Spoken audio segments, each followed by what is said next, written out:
This is Steel Rose's podcast. This podcast was created for women by women to elevate women's voices. I hope you are all having a great week thus far, although this is being posted on a Monday.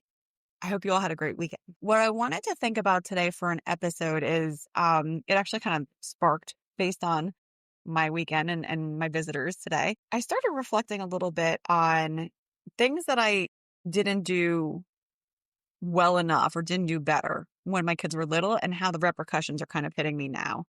And by kind of, I mean how the repercussions are hitting me now. When my kids were little, I can make all the excuses in the world for it, and I can rationalize away why I did everything that I did, but I will just like kind of flat out tell you guys because at this point, it doesn't even matter. I used to let the kids use tablets when they were little. And it started with my son when he was probably 3. He didn't have it all the time, but every once in a while, I actually distinctly remember the first time we gave it to him. And it was like, I don't know, just one of those nights where everything was always overwhelming. Again, I don't want to rationalize it, but we gave him the phone. I got the other kids to bed and he was so quiet on the phone that, kind of just let him be. And I went about my business, cleaning up, this, that, the next thing. He was zoned out.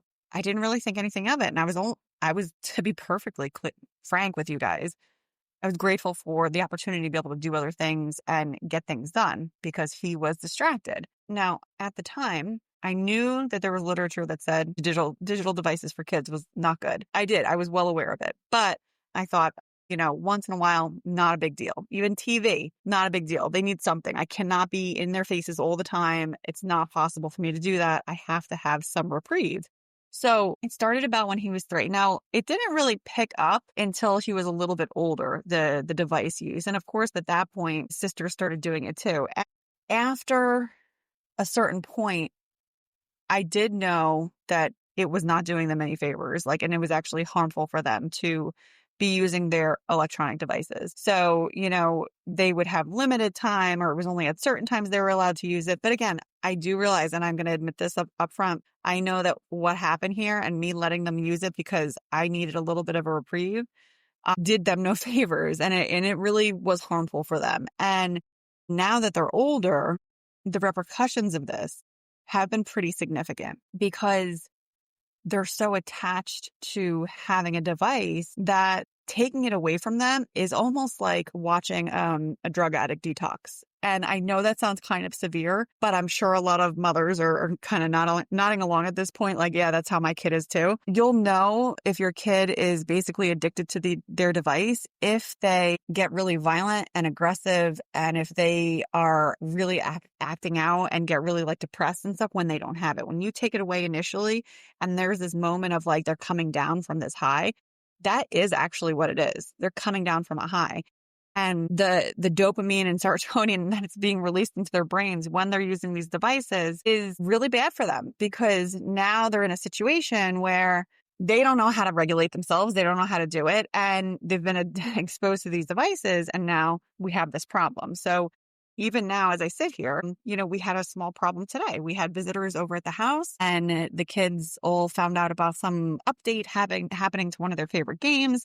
All of them dropped what they were doing and ran for their devices and were trying to just play with their devices. And, our relatives that were visiting, my little grandson kind of came walking over and he was like, I don't have anything to do. Please, there's nothing for me to do. And we had to go and take everyone's devices and, put our foot down. The reaction was fine. But again, my son is always a little extra in that area. He reacts much more aggressively. And so I can see it on him. And I spoke to my stepdaughter and her fiance today. And I said, if there's one thing that I would say to anybody who has young children, I do understand. I understand the attraction for parents to use digital devices to help occupy their kid because it's overwhelming and being a parent is overwhelming. But I'm here to say that is one of my bigger regrets is that we did expose them to it and that it has caused a ripple in their lives and how their brains developed. And it has caused problems for us now. And it's an issue. We try to course correct and we do actively make it a point to get them out of the house, get them off the devices. We do. We keep them active. I mean, you guys have heard me talk about it before. We make them work out. We do things with them, but there's always that crawl right back to the device. And so it's been incredibly difficult and we have seen the negative side effects of it. So we're trying to course correct. but we never really had to be here. And if it was at all possible, and if it's possible for you to not have to go down this path, I highly encourage you not to. Don't buy them a device. Don't buy them a tablet. If you let them use your phone, let it be very limited. Don't just hand them the phone. I mean, that's a huge problem in our house that my phone disappears at 4 o'clock when everyone gets home from school. I don't see it again until 9 o'clock. Granted, sometimes they're calling their friends or they're doing little, which that I don't mind. But again, there's other things. So that's one parenting regret I wanted to share with you all, which I don't know if I said that was what was on my mind today, but it was things that I thought of about being a parent that I could have just done better. So that's one of them. Now, this other one is becoming such an issue that I want to talk to all of you about it. The other thing I wish I had done better when the kids were younger is making them just eat the food that I cooked. Again, I would never call myself lazy, but I will say that there was a period of time where it was path of least resistance. Again, I can rationalize why I did everything I've done. I know why I did what I did, but I am feeling the repercussions now. So most notably, my son, who also happens to be my firstborn. So I don't know, put two and two together. Clearly, I was inexperienced. I'm figuring stuff out. But I want to help you all do better than I did. When he was little, he was picky. He didn't like certain things. He would give a hard time.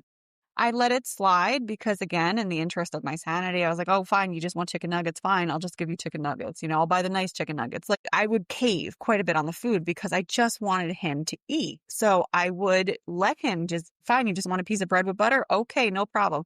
You don't want to eat the rice and beans and the food that I made? Okay, fine. What do you want? You want one of these little kids' meals? Fine, I don't care. It was such a rush, and I've complained about that to you guys before. It was such a blur and such a rush that I caved on a lot of things and related to food. And now he's older, and it's a problem because now his palate is still limited. And I've let him get away with it for far too long with just wanting to eat certain foods. I'm not sure if there's also a change happening in him right now. I think that there is, where he is in his age. I think he's in a milestone development right now that's affecting him. But nevertheless, he is down to like 6 foods that he will find acceptable. And it depends on his mood in the moment. And that's the part that really gets me because I know the things that my kids eat and how they like them prepared. But the fact that it's like, well, I'm not in the mood for that today. That's my fault. That is my fault.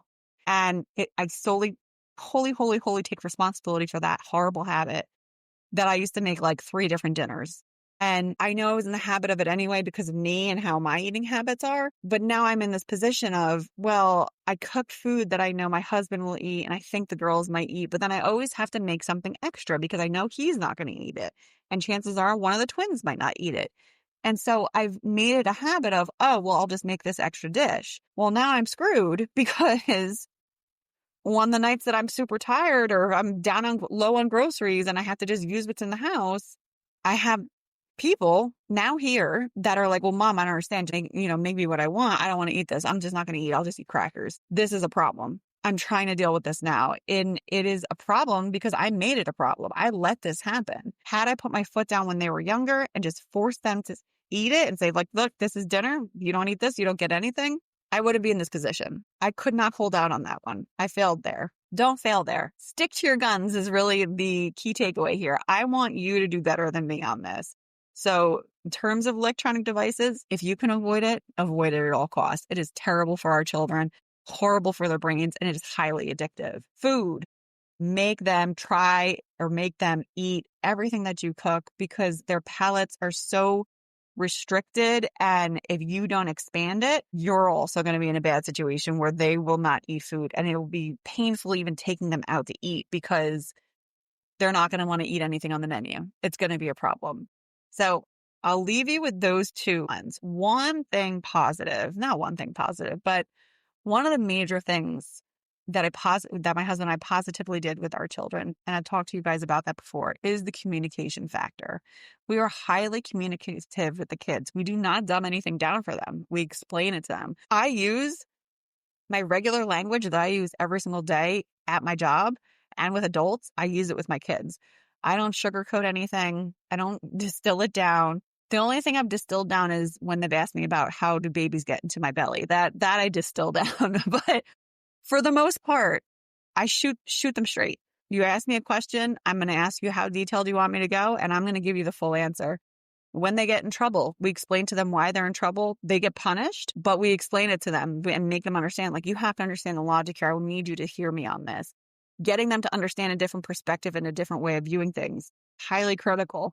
So there's certain things like that that I leaned in really hard for. And now I have these other things that I didn't. So, I do give myself grace. I don't beat myself up too much about it. It just right now I'm in a kind of a slump with the food because it's been a big problem lately. I'm sure there'll be other big problems later on down the road. But I wanted to share these things with you today. This is what was on my mind. I felt like it was important to share with all of you. I hope you find it helpful. Thank you for being here with me today, and I will catch you on the next one. Take care.